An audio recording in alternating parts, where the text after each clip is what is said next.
Did you know that snake plant is actually a kind of dracena, growing in the highlands of Kenya, Zimbabwe, and also in some parts of Asia? What is interesting about this plant is that the locals use it to treat earache, snake bites, and even ulcers. Now, supposedly it's an easy to care plant, but despite that, I've often managed to mess up with it.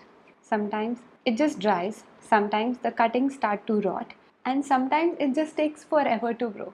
So today, I'm going to try and share whatever I have learned about caring for this plant.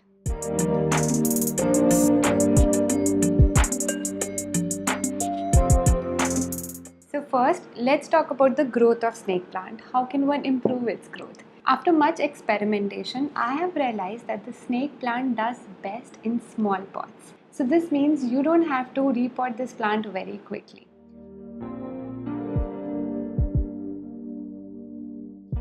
Now, of course, adding a fertilizer also helps, but since this plant has evolved to sustain in conditions where there's not a lot of nutrients in the soil, it can still do well without fertilizer.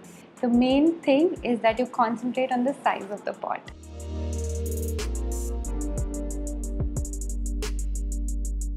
If you're using a big pot with just a couple of leaves, these leaves will take a very long time to establish themselves in this soil, and it'll take a lot of time for you to see new growth coming out. Now, the second most important factor is watering. Since this is a succulent, meaning a plant that stores water in its leaves, if you keep watering it too much, when I say too much, I mean if you water it probably every 2 to 3 days also, then it's too much of water for this plant and it'll start becoming soggy, so you don't want that to happen. Now, on the other extreme is that you don't water it at all, which is what I did with this plant. Now, when you don't water this plant at all, the first stage you would see is that the leaves are drooping and they also become very soft. And if this continues, then they'll eventually become brown and completely dry out. From this stage, there's no going back. You can't reverse this. So it's important that you keep an eye on your plant. If you see that the leaves have started drooping and they've become soft, then most likely your plant is thirsty. You need to add water to your plant. But this also happens if you're watering your plant too much. So an ideal frequency to water this plant is probably once in 14-15 days. Now for my snake plants, a couple of times I don't water them even in 20-30 days. It's still okay. But with this plant, I completely forgot to water this plant. So what went wrong for this plant is that it was kept in the bathroom we don't use so much. And I kept thinking that there's already so much humidity in the bathroom and it should be enough because it's a succulent. Now that didn't help. Why? Because I realized later it's a plastic pot. The soil cannot absorb moisture from the air. And within 50 to 60 days, it turned into something like this. Now this is irreversible. I can't do anything about it.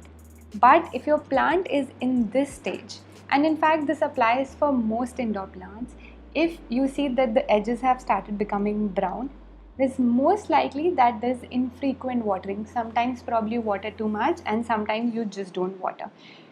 Or it could be that you've completely stopped watering your plant. So in both these cases, what you should do is first follow a regular regime of watering. So for snake plant, needs watering every 14-15 days and shift it to a well-lit place. Now what is a well-lit place? This room is a well-lit place. It doesn't get direct sun, and neither it is dark in the daytime. It doesn't need a tube light in the daytime. So this is what we will call a well-lit room. So for most of the indoor plants, shift them to a space like this and follow a regular watering regime. This will basically help your plant to gain immunity to fight any problem that it's facing. It a lot of times could be a disease, a fungal problem as well. This reminds me of something fun I read online. It said, remember to drink water and get some sun. Basically, humans are like plants just with complicated feelings. Isn't that so? Anyway, so coming back to our plants. So for this plant, you might have seen sometimes that the leaves have started drooping. If all the leaves are drooping, that means there's a watering problem. But only a leaf or two is drooping. This means there is a light problem. When the plant is starving for light and is not able to carry on its normal photosynthesis process, some of the leaves start drooping. And in this case, you should shift your plant to a well-lit place. You can keep this plant for a week or 10 days in this well-lit place and then shift it back as well. But just give it a good dose of light. This will help the leaves to stand up erect again. Now, the other problem I face with this plant is its propagation. By the book, you can take a cutting, either an entire leaf, or you can cut it into 3 inches piece and propagate it in water or in soil. Now, I took a couple of cuttings about 2 weeks back and I completely failed with it. I had started them in water. About 3-4 months back, I did exactly the same, but it was successful in water. Where I went wrong was that I forgot to change the water. Now, if you are as forgetful as me, or if you're lazy, also like me, I would say then start them in soil. Start them in dry soil, take the cutting, put them in soil and do not water. Why? Because this would increase the chances of rot. Start watering only after 3-4 days. By that time, a callus would have formed. When you propagate snake plant, it can also take about 30 days, a month for the roots to grow, but that's completely okay. One thing I would recommend for snake plant is start them in a pot. Do not start them in the ground, because the thing is that once it's able to establish itself in the ground, it'll grow wild, it'll go crazy. You don't want that to happen, because then it'll stop or hinder the growth of other plants. So it's a good idea to grow them in the pot. Now, all these tips that I'm sharing with you apply for all the varieties of snake plant. Actually, this term variety is very confusing.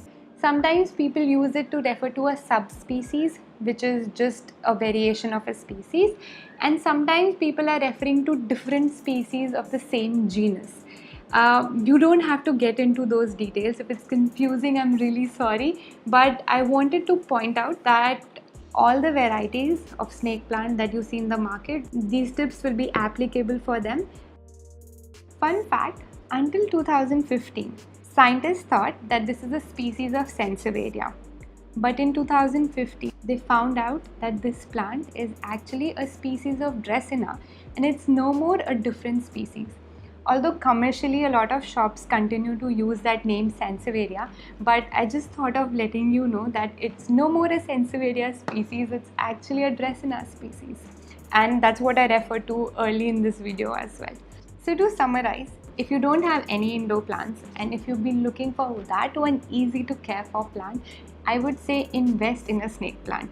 It's pretty simple to care for and you can multiply it very easily in water and soil. Apart from the fact that it's very easy to grow and very simple to propagate, it's also a great air purifier, by which I mean that it can absorb contaminants from air, contaminants such as formaldehyde, benzene, carbon monoxide from the air. These contaminants mainly either come from indoor furniture, paints and detergents. So I feel that if you've been looking for that one perfect plant, this is worth investing in. I hope you like such individual plant videos, and if you do, then let me know down below in the comment section what are the other plants on which you would like me to make a video. I'll soon be back. Until then, take care. Before we sign off for today's video, here is a quick update on all the veggies that I had grown 14 days back. So the lobia is ready, and since I started it in the seedling tray, I'm going to transplant them into a bigger pot. For the potato, nothing has come out. I have a feeling that they have decomposed. I think I'll have to start them again. This is how chili is doing. One seed has sprouted, and this I think is probably an invasive. I didn't plant this, and this is not a chili seed, so probably I'll uproot this. I hope more of the seeds sprout, but even if they don't, one seedling is good enough for one pot. This is how mustard is doing. So what I'll do is I'll let 2-3 seedlings develop into a full plant, and all others I'll harvest for eating in a salad.